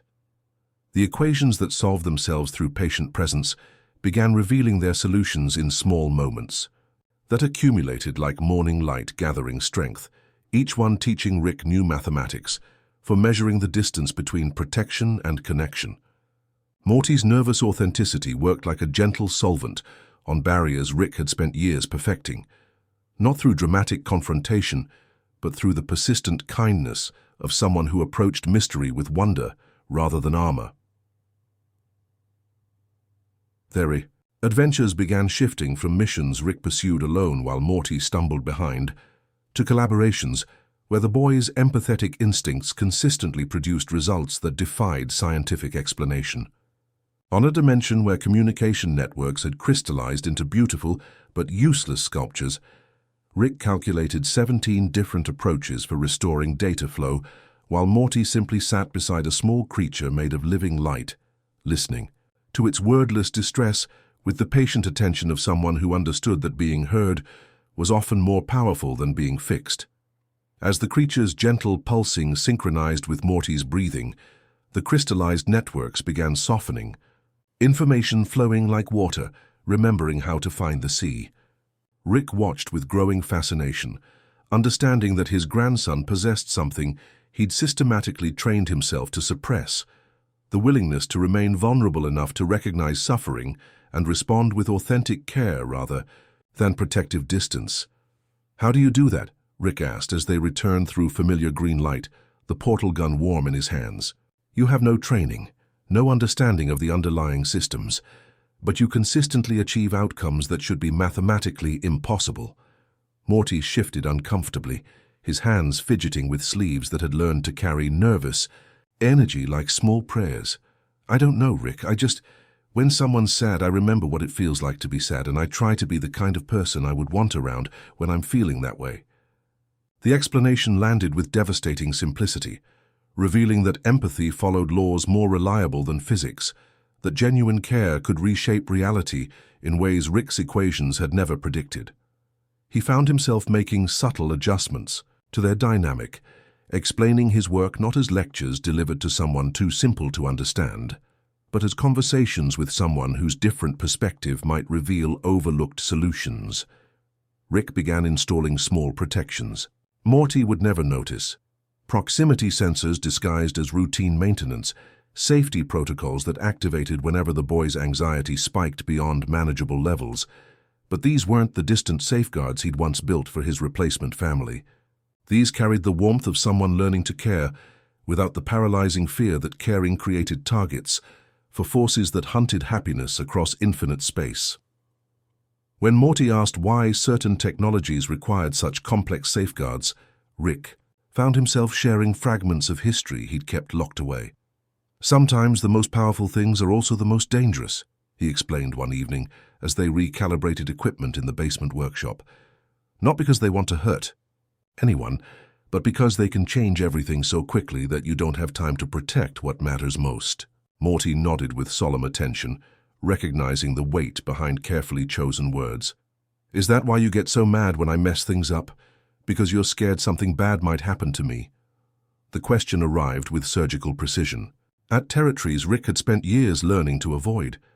But Morty's genuine curiosity carried no demand for confession, only the patient understanding of someone who had learned to recognize care disguised as criticism. Rick felt something old and guarded shift in his chest, like a door that had been locked so long it had forgotten how to open, beginning to remember the gentle pressure of someone knocking with persistent kindness. As winter settled around their shared adventures, Rick found himself choosing slightly longer routes that allowed for detours, serving no scientific purpose except offering opportunities for Morty to connect, to soothe, to simply exist with the strange wonders they encountered. The cynical algorithms that had governed Rick's actions began faltering, replaced by nascent curiosity about the power of connection, understanding that some equations could only be solved through the quiet, stubborn persistence of hearts brave. Enough to keep reaching toward light. The quiet, stubborn persistence of hearts reaching toward light began teaching Rick that some discoveries required not exploration, but excavation, not journeys through distant dimensions, but careful attention to treasures that had been waiting patiently in familiar spaces. As spring returned with tentative warmth, and Morty's presence continued softening barriers Rick had spent years perfecting, he found himself drawn to ceremony he had avoided for decades, the gentle ritual of remembering without drowning. Behind his most dangerous inventions, protected by devices that could reshape reality, Rick kept a small wooden box that breathed with accumulated tenderness. Cedar worn smooth by countless careful handlings, hinges that whispered rather than creaked, a simple latch that opened at the lightest touch. The box itself was unremarkable, but within its quiet darkness lived treasures more precious than any. Dimensional technology. Rick approached it with the same reverence he'd once brought to calibrating delicate equipment, understanding that some equations required not calculation, but simply courage to remain present with what could never be solved. When Morty appeared in the doorway with the careful timing of someone who had learned to recognize when presence mattered more than conversation, Rick didn't close the box or deflect with sarcasm. "This is them," Rick said softly, lifting objects that held memories like captured light, a coffee-stained napkin bearing Diane's handwriting, a grocery list that included extra cinnamon for Rick's favorite cookies, a small drawing Beth had made of their family as stick figures, holding hands beneath a smiling sun, her careful letters spelling "My Family" across the top in purple crayon, a dried flower from their wedding bouquet that still carried faint traces of jasmine and possibility. Morty settled on a nearby stool, his nervous energy quieting to match the ceremony unfolding. "They look really happy," he observed, studying a photograph where Rick's younger self held Beth while Diane leaned against his shoulder, all three faces bright with unconscious joy. "They were everything," Rick said, his throat tight around words, that had been waiting decades for safe harbor. He lifted Beth's first lost tooth, wrapped carefully in tissue paper that had yellowed with patient waiting. She put this under her pillow and asked the tooth fairy to let her keep it too because it had been part of her for so long. Rick found the rules card they'd written together, edges softened by years of careful reading. "Only when rested, only together, only for kindness," he read aloud. "We made rules for everything we did. Even adventures had to serve love." "What happened to them?" Morty asked with gentle precision, understanding some questions required careful handling. Rick closed his eyes, feeling weight he'd carried alone, transforming into something shareable. Someone decided love was dangerous. Someone who couldn't stand that happiness might spread, that gentleness might be contagious. "Is that why you're always so scared when we go on adventures?" Morty asked. "Because you don't want to lose anyone else?" The question landed with devastating accuracy, revealing that Morty's observations had been mapping emotional territories Rick thought he'd kept hidden. Something cracked in his chest, not breaking, but opening, like ice beginning its patient journey back to water. "Yeah," Rick admitted, the word emerging like confession. Every time, Morty reached out, his fingers hovering over Beth's singing stone with respectful curiosity. "Can I?" Rick nodded, watching as Morty held the smooth object with reverent attention. "She said it hummed lullabies, but only when you listened with your whole heart." They sat in comfortable silence, surrounded by fragments of love that had learned to exist as memory rather than presence. Rick understood he was teaching Morty something essential, that grief wasn't the opposite of love, but its deepest expression, that some treasures grew more precious through careful tending rather than desperate grasping. "Thank you for showing me," Morty whispered, returning the stone with gentle care. Rick closed the box slowly, understanding that sharing hadn't diminished its contents, but somehow multiplied them. Some equations, he was learning, solved themselves, through the patient presence of hearts brave enough to witness both joy and sorrow with equal reverence.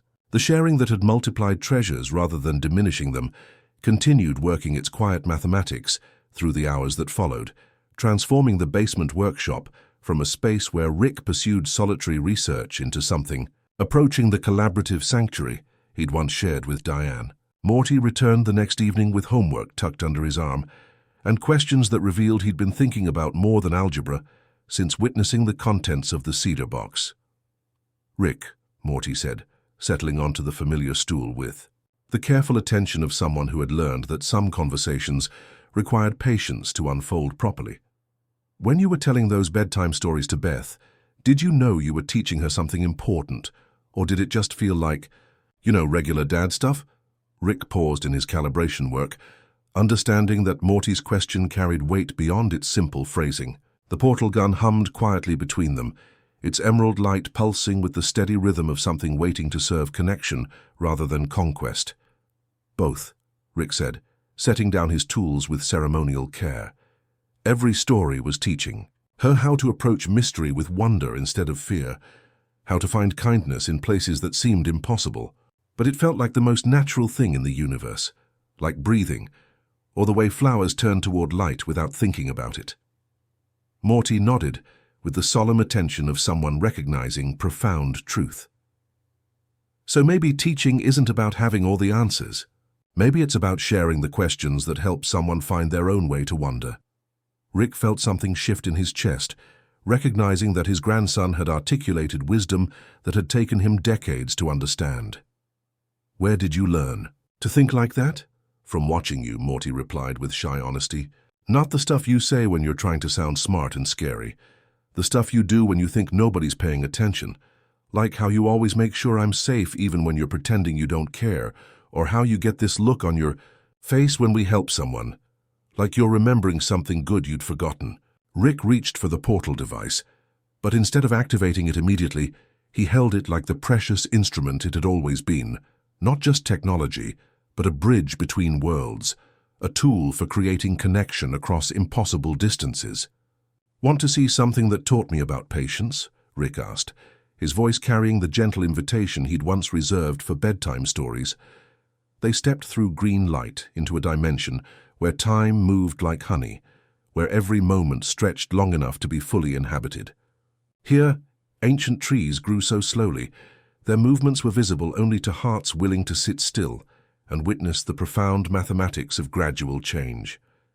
Flowers opened over the course of hours, their petals unfurling with ceremonial grace, while soft light painted everything in shades of golden patience.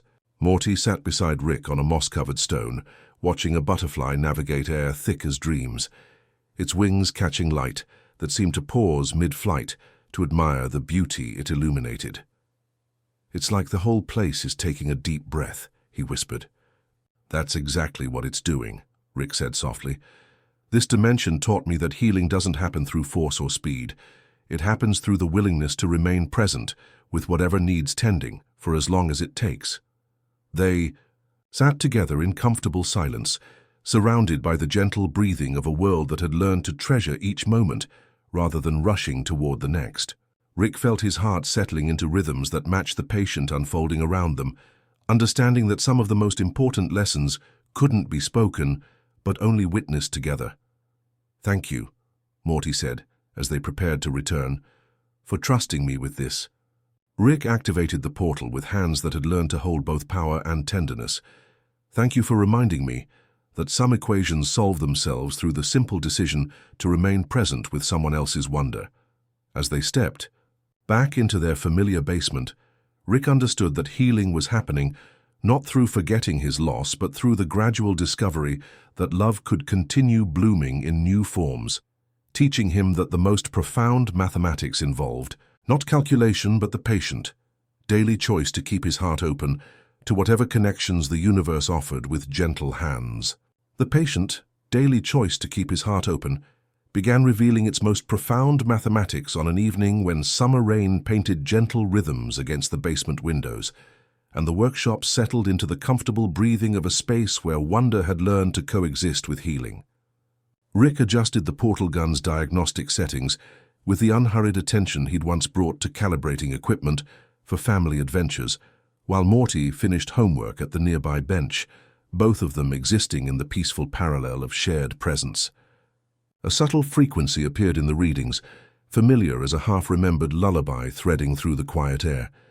Rick recognized it before his instruments confirmed what his heart already knew, coordinates that echoed with the signature of his original home, not the place itself, but the emotional resonance that had made it sacred. He let the feeling settle without grasping, understanding that some discoveries required patience rather than pursuit. "There's something here," Rick said softly, his voice carrying the reverent attention he reserved for moments that deserved careful handling. "Not a doorway, just an echo." Morty looked up from equations that had been teaching him new ways to think about connection and consequence. "Like when you hear music from another room but you can't quite make out the song." Rick nodded, adjusting the device to create not a portal, but the gentlest possible window, an aperture so narrow it could admit only light and scent and the softest suggestions of memory. The air before them shimmered like heat rising from summer pavement, and through it came hints of cinnamon and ceramic warmth, the outline of laughter shaped like recognition, fragments of morning light falling across kitchen tiles in patterns that still lived in Rick's chest like captured music. "Is that them?" Morty whispered, understanding instinctively that some moments required voices soft as prayer. "It's what love feels like when it learns to exist as memory," Rick replied, his throat tight around words that had been waiting decades for someone patient enough to witness them. "Some connections don't break when people have to leave. They just change form, like water becoming mist, but keeping all its essential properties."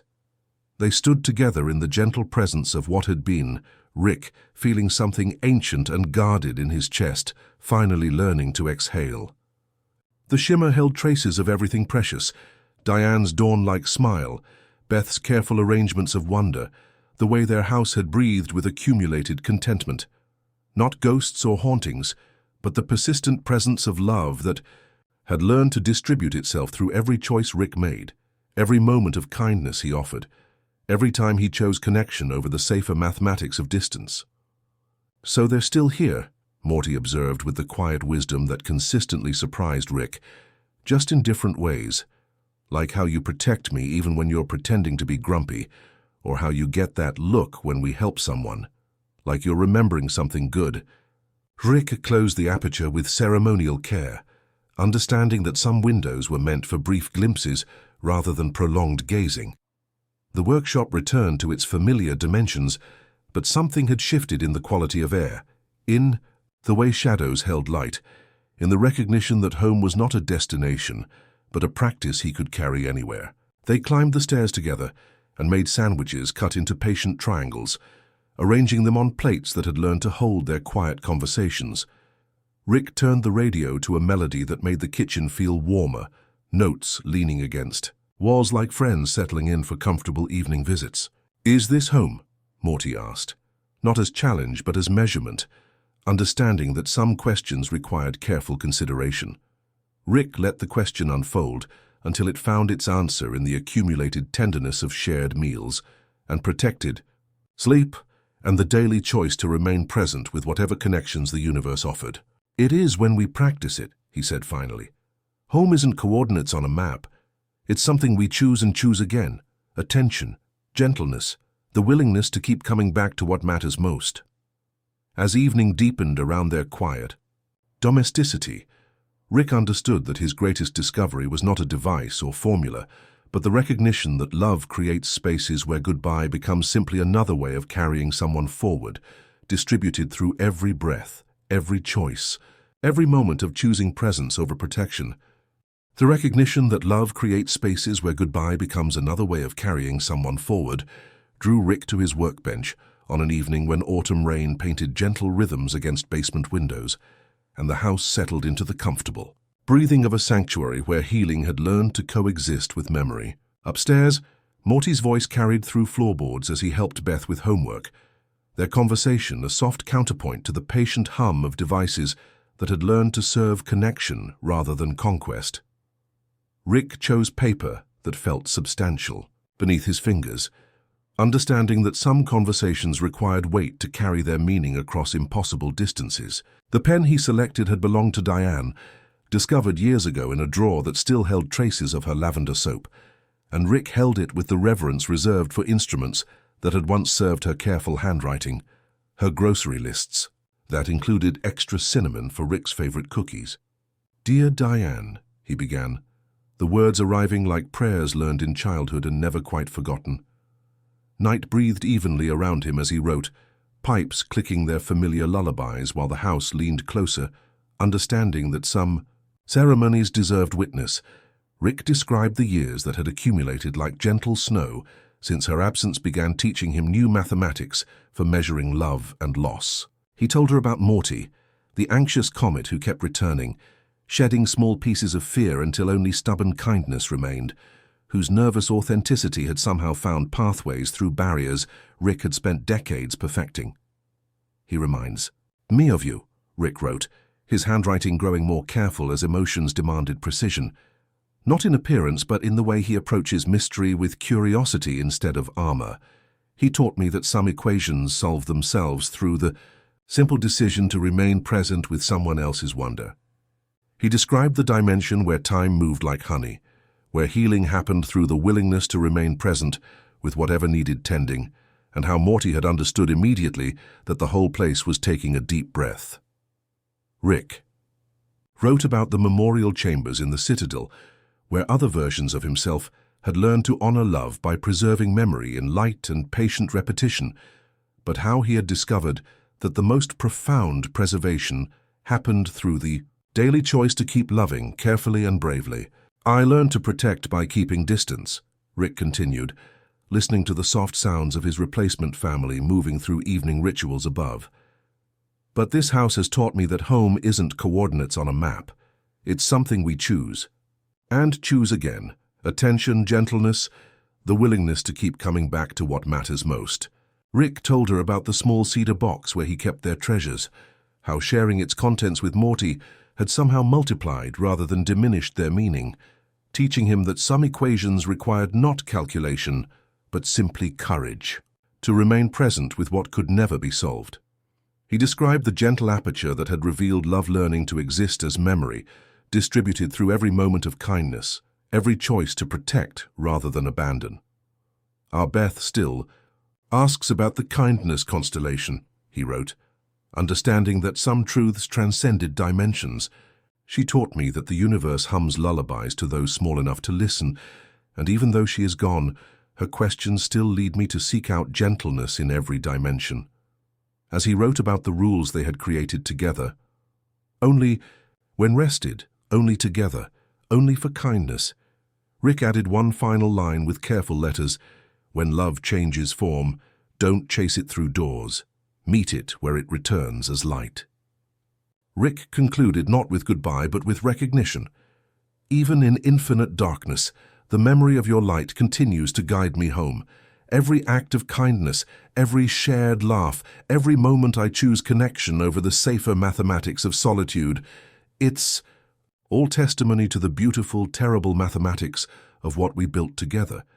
He signed the letter with ceremonial care and placed it in the cedar box beside Beth's singing stone and their rules card, understanding that some communications traveled not through space, but through the patient practice of carrying love forward. As he climbed the stairs toward the gentle sounds of his chosen family, Rick felt something ancient and guarded in his chest, finally learning to exhale, ready to meet whatever tomorrow offered, with hands that had remembered how to hold both wonder and tenderness. The hands that had remembered how to hold both wonder and tenderness carried Rick up the stairs toward the gentle sounds of his chosen family, each step lighter for the letter that now rested in the cedar box like a prayer, finally, spoken aloud. The house breathed around him with familiar contentment, walls warmed by accumulated laughter, and the patient practice of choosing connection over the safer mathematics of solitude. He found Morty and Beth arranged around homework that had transformed into collaborative exploration, their voices weaving together in comfortable rhythm. The scene held the same profound beauty he'd once glimpsed through dimensional doorways, but now he understood that the most extraordinary wonders lived not in distant realities but in the quiet miracle of people choosing to remain present with each other's questions and discoveries. "Grandpa Rick," Beth called, looking up from equations that seemed to dance across her notebook page. "Morty was telling me about dimensions where time moves differently. Is that really possible?" Rick settled into the chair that had learned to hold his particular combination of brilliance and carefully guarded tenderness. "Time is like music," he said, his voice carrying the patient attention he'd once reserved for bedtime stories. "It can move fast or slow depending on who's listening, and the most beautiful pieces always have spaces for quiet breathing." Morty grinned with shy pride, understanding that his nervous observations had been elevated to wisdom worth sharing. As evening settled around them like a familiar blanket, Rick found himself describing not the harsh mathematics of cosmic insignificance, but the gentle equations that connected all hearts to all possibilities. He told them about dimensions where kindness shaped the laws of physics, where the greatest discoveries served love rather than conquest.